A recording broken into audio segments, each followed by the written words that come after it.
You look at Lionel Messi finally lifting the trophy in Qatar, closing a pursuit that eluded him for nearly 2 decades. The level of finesse on display suggests we are witnessing the absolute ceiling of what a human can do with a football. Then you look at Kylian Mbappé, a player rewriting the international scoring books before even hitting his prime. Watching these two operate creates a convincing argument. The greatest of all time debate is a 2-horse race, and everyone else is a distant memory. But there is a technicality in the data that disrupts this entire conversation. Even if Mbappe or Messi wins the next tournament in 2026, they will still only be matching a milestone set half a century ago. This is the most unforgiving metric in the sport: World Cup titles won by a single player. While the modern greats sit here with 1 title each, Pele stands alone. 3 trophies. Securing 3 World Cups requires a rare alignment of personal longevity, team dominance, and the luck to avoid career-ending injuries across 12 years. Despite the precision of modern training and tactical data, no 21st century player has managed to stay at the top long enough to replicate it. To find the origin of that record, you go back to 1958. Edson Arantes do Nascimento was a kid from a small Brazilian town who learned ball control by kicking a sock stuffed with rags. At 17, he arrived in Sweden, looking more like a mascot than a starter. The Brazilian coaching staff had their doubts. They viewed the pressure of a World Cup as too much for a teenager to handle, so they left him on the bench. He started the tournament as a spectator. He ignited an 11-day scoring tear, youngest goal scorer in tournament history, youngest hat trick 4 days later, and 2 goals in the final. These records survived the emergence of elite academies. 65 years later, all 3 milestones remain exactly where he left them. When the final whistle blew in Sweden, Pele collapsed into his teammates' arms, sobbing. He was overwhelmed by a sense of disbelief, later admitting he still felt he was too young to even be allowed on the pitch. By 1962, the world knew that Pele could not be stopped by conventional means.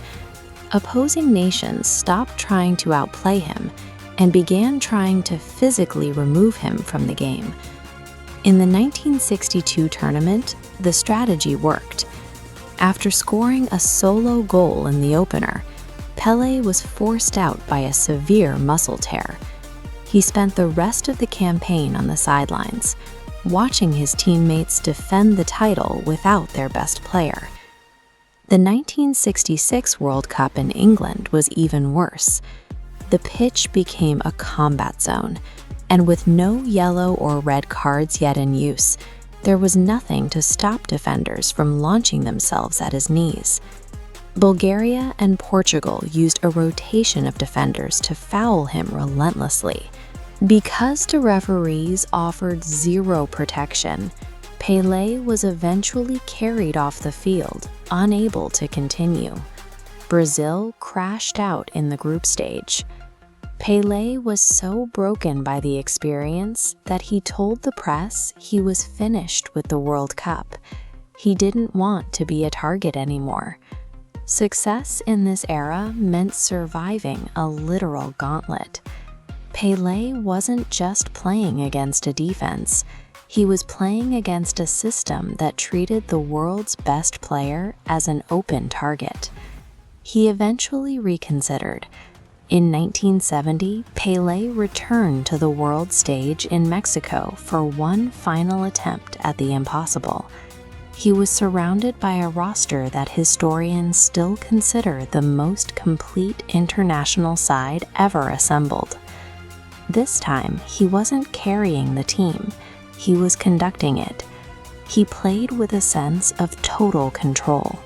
He attempted a lob from 60 yards out, bypassed goalkeepers without even touching the ball, and delivered the most famous assist in history, a perfectly weighted pass into the stride of his captain to seal the final.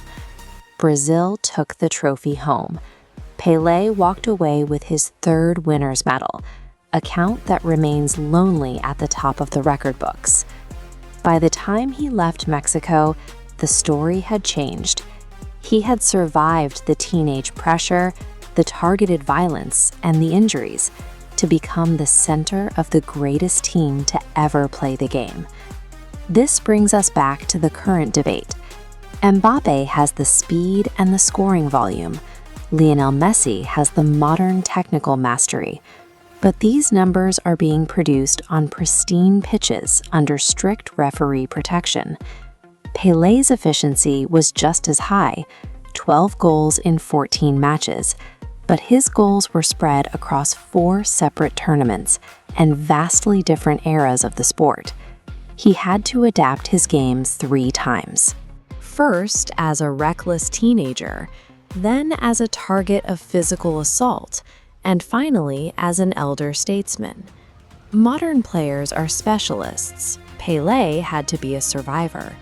His 3-trophy record survived his passing in 2022 and remains a hurdle that even the most gifted modern players have yet to clear.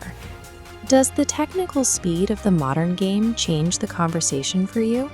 Or does the fact that Pelé survived a brutal 12-year gauntlet to win 3 World Cups end the debate?